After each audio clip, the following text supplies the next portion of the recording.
Can you hear me? Excellent. All right. Welcome back. I hope everyone enjoyed a good lunch. They're ready to hunker down for the afternoon. My name is Katie Tans, and I'm really excited to be introducing the next three sets of speakers today. I, too, am a paddler. In the summers, I guide canoe trips at Keewaydin, a canoe tripping camp based out of Lake Temagami. And in the off-season, I'm working as a teacher, also in outdoor education and guiding in the Toronto area. So first up, we have Rick Stronks. He is the chief naturalist at Algonquin Provincial Park. He's been coordinating the education programs there for 18 years. And he's informed me that one of his favorite parts of the job is howling for the wolves in the public wolf howl program. So without further ado, Rick Stronks.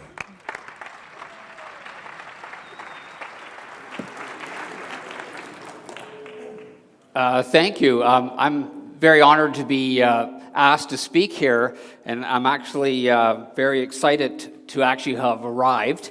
I drove from Huntsville this morning and thought I gave myself lots of time, which should have been about a 2.5-hour trip. Took us almost 5 hours, and we crossed 11 accidents on the way down here. So I'm happy to be here. You know, I have quite possibly the best job in the planet, working as the Chief Park Naturalist for Algonquin Park. Not only is it a wonderful park, and I'm sure many of you have done canoe trips there, and perhaps your very first canoe trip, like so many people in Ontario have done, but one of the things that's very remarkable about working at a place like Algonquin Park is that we have this amazing relationship with the research group. So we have, in any given year, there could be 50 or 60 research projects, and one of the ones that's been long-standing, and many of you may even know about it, is Dr. Marty Obard with the bear research that he's done, and I've had the privilege of going out with the bear researchers, and we have this really neat relationship where we can work with the researchers and we turn that latest science right back into our educational programs and into our programs that we do for the public. So the program that I want to do with you today is kind of a shortened version of a typical bear talk that we do. I am working at the Outdoor Adventure Show tomorrow. A little plug, if you want to see the full version, 45 minutes with video is tomorrow's program, but this is a shortened version. What I want to do with you is, there's really two parts to this talk. The first part, I want to talk a little bit about bear biology, because I firmly believe that in order for you to live or camp in bear country, it's essential that you have some background to understanding this animal. And the second part of the talk then really talks about what happens when bears and humans collide out in the wild, and what are some of the things that we can do to prevent this, and what are some of the things that we can do if we do encounter a bear. So that'll be the second part. So first of all, let's talk a little bit about the animal itself, the black bear. We're only talking about black bears here, although there are polar bears in Ontario. That's on the far north. The primary bear that we have is the black bear. I'm already starting to think ahead about what they eat, berries. At some point, I usually say beer at this talk as well, but don't worry about that. So most people overestimate the size of black bears. You can see there, males typically 150 to 300 pounds, females 100 to 150 pounds. So in general terms, not that far off from humans. However, they do have the potential to get very large. The largest known black bear ever recorded in Algonquin Park was by the superintendent in the 1930s, and it weighed a whopping 702 pounds. So they do have the potential to get quite large. But typically when we see them, we think that they're a lot larger than they are. This is a complicated map. It's for the bear zones. Really the point of this is to show you the areas that have the highest density of black bears in Ontario, and that's going to be in that red and yellow here and this area here. So really this is the area of Ontario that has the highest density of black bears, and you're probably looking at that saying that's also probably where about 90% of the canoe routes are in Ontario, and I think you are correct. So I think it's very applicable, and I'm sure many of you have a lot of firsthand experience knowing that you are camping in black bear country. A big part of understanding a bear is understanding that for 5 months of the year, they hibernate. And this hibernation is tough. This is where they may lose 40% of their weight. So if they're going in at 150 pounds, they may be losing 60 pounds over the winter by using up those fat reserves. So the rest of the year, the 7 months that they have, they are driven by food. They need to get fat in order to survive the following winter. And that is the single most important thing to understand about black bears. They are absolutely driven by food. And they are smart and they are resourceful in trying to figure this out. At the beginning of the season, the food sources are actually pretty lousy. The bear primarily eats a lot of vegetation, poplar leaves, grasses, clovers, anything that's coming up. And a bear's digestive system is a lot like ours, and it's a very short system, and it's not very efficient. So when it's eating things like the grasses here, it's probably still losing weight. There's not a whole lot of nutritional value in the green material that it's eating. It is, however, very resourceful at finding certain food sources. So, for example, here's common white suckers. Suckers will move from large lakes like Opiongo up into streams in the spring for about a 10-day period. And black bears have learned that for this very short period, a week to 10 days, there's a tremendous food resource in these suckers.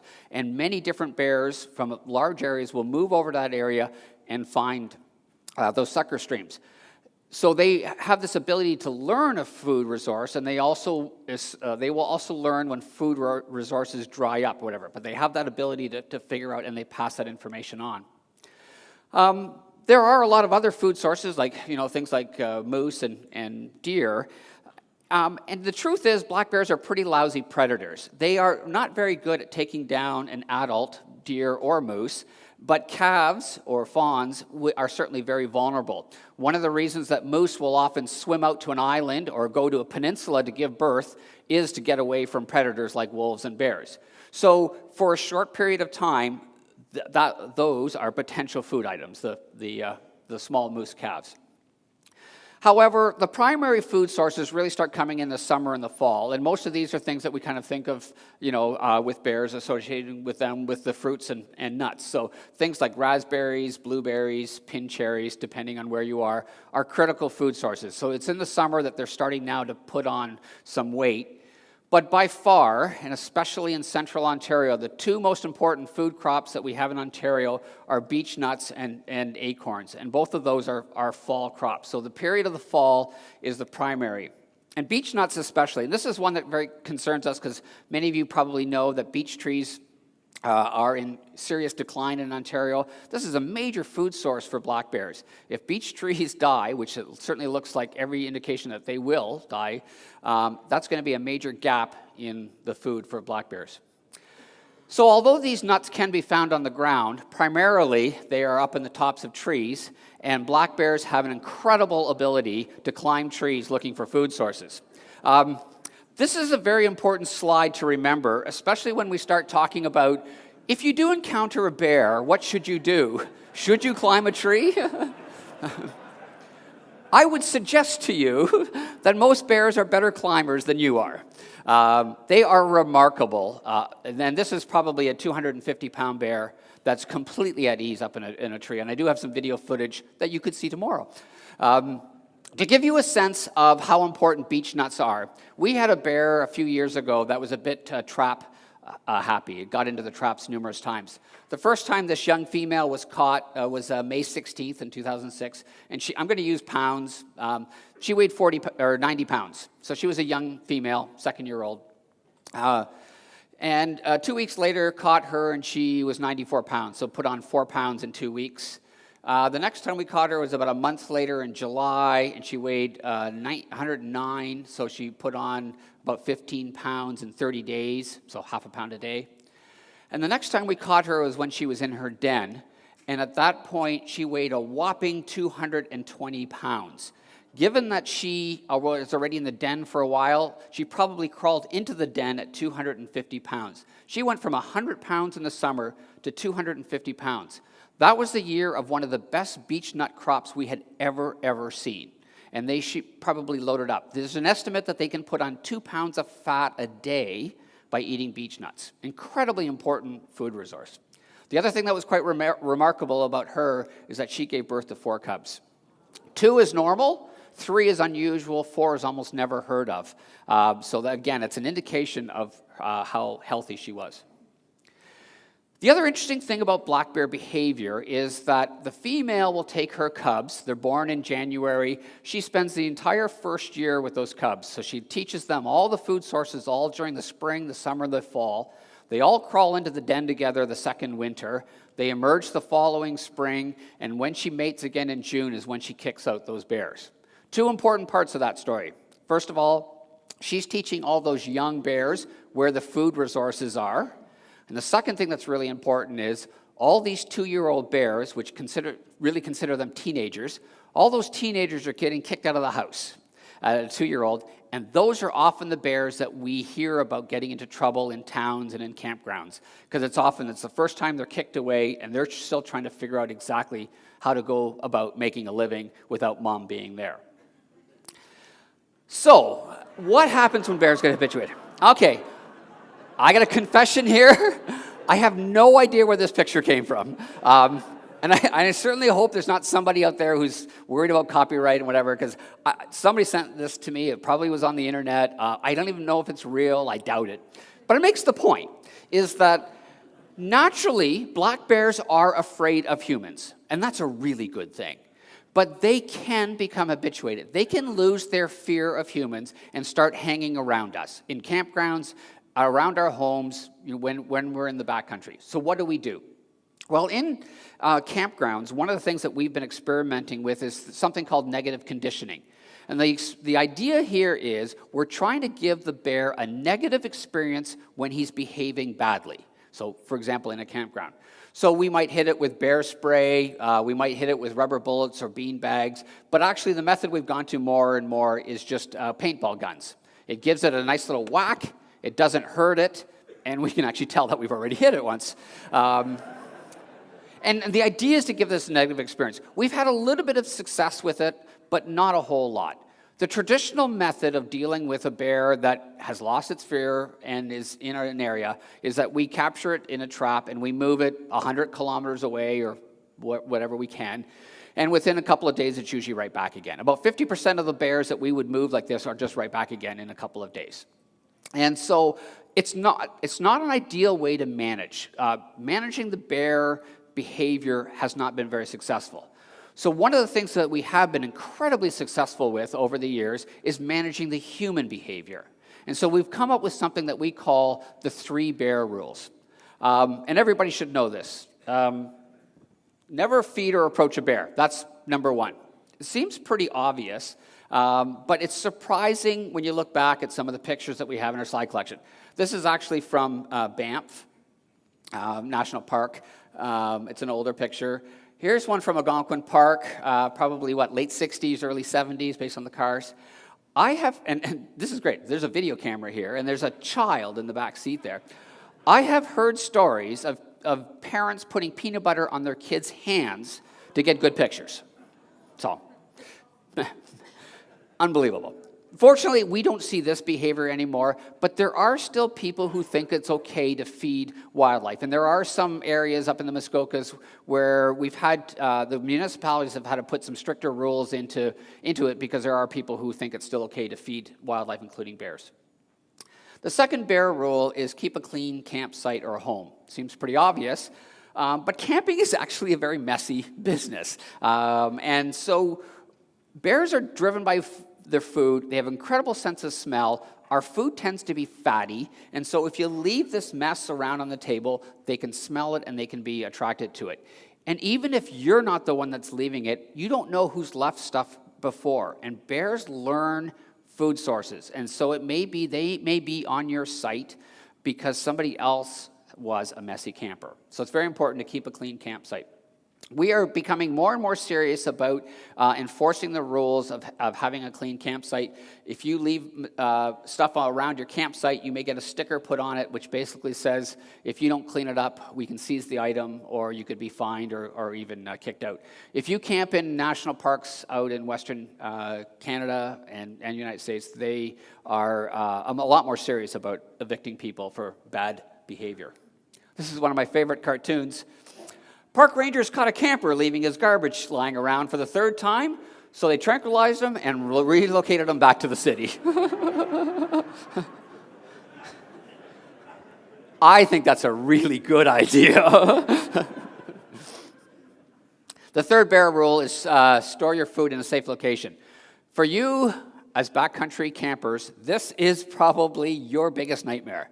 This is your biggest challenge of what do you do. If you're car camping, it's relatively easy. We say the trunk of your car is still one of the safest places. Some campgrounds are putting in bear lockers in order to put your food. But if you're in the backcountry, 3 meters off the ground, 2 meters away from a tree, because we know bears can climb trees. But here's the interesting thing. Our park rangers tell us some amazing stories about what bears have done in the backcountry. There have been bears that have figured out that if you snap this line, food falls from the heavens. There are other examples where bears have learned that portages are great locations for food, because if you're double tripping, you're leaving a pack at one side, and they have figured out that you can hang around a portage and get food. So it's quite remarkable. These are called food barrels, not bear-proof food barrels. Somebody learned the hard way by not putting this up in a tree. This is not bear-proof at all, and so bears can certainly rip across a little container like this. Here's a series of pictures that somebody sent me. Somebody wanted to feed birds during the summer, which isn't really recommended. The birds don't need it, and of course it can be an attractant for bears. But they thought, well, that's okay. I'll just hang it between two trees. That way the bears, even if they see and smell it, I mean, how could they possibly get to this, right? I mean, it's impossible for a bear to get...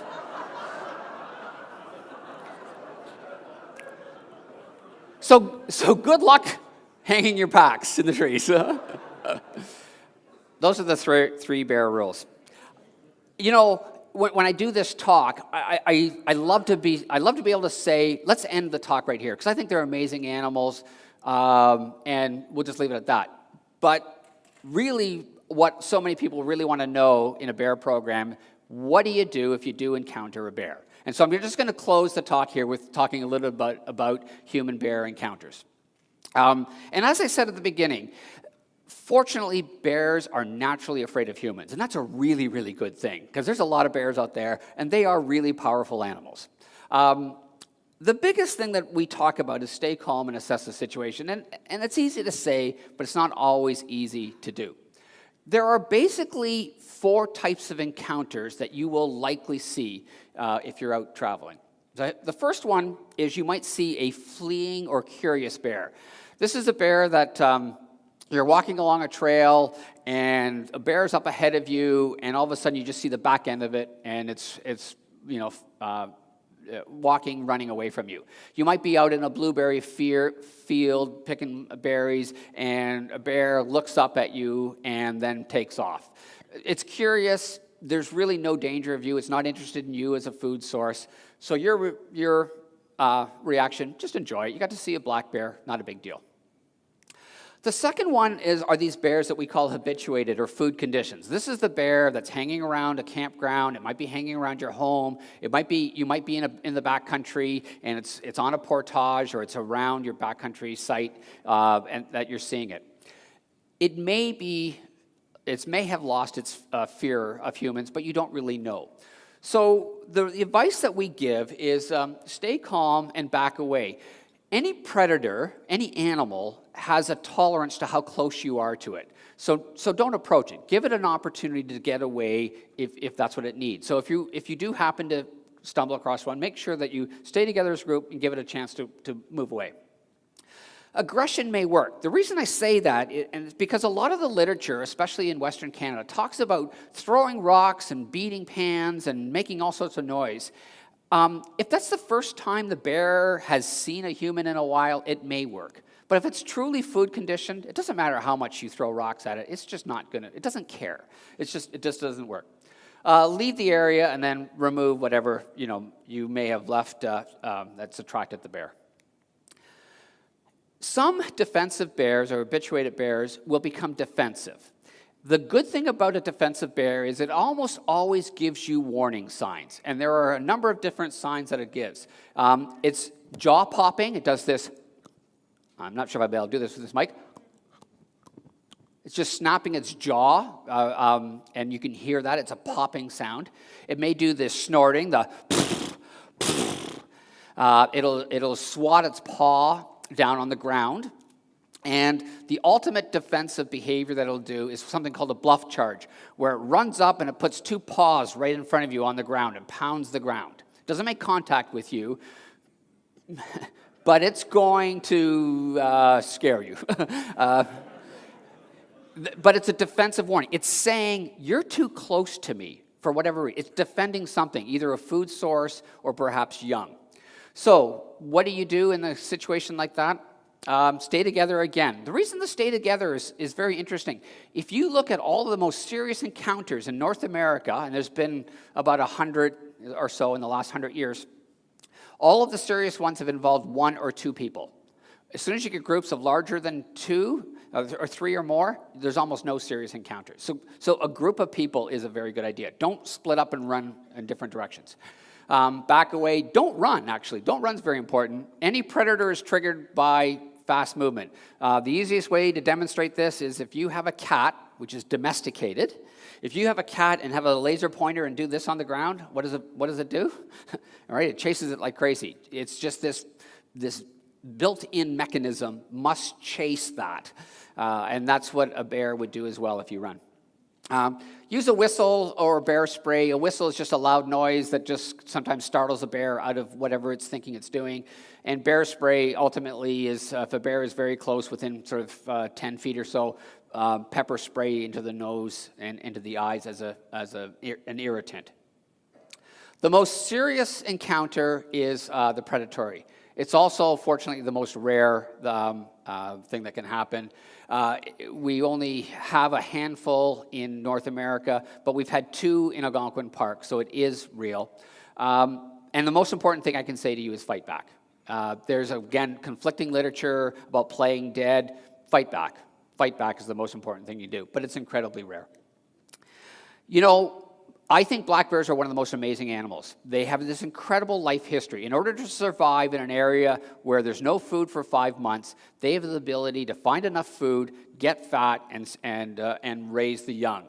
They are driven by food. They constantly, for 7 months, are just obsessed about trying to get fat for the winter. And therefore, if you live or camp in bear country, you have a responsibility to make sure that you do everything you can to make sure that you are not attracting bears.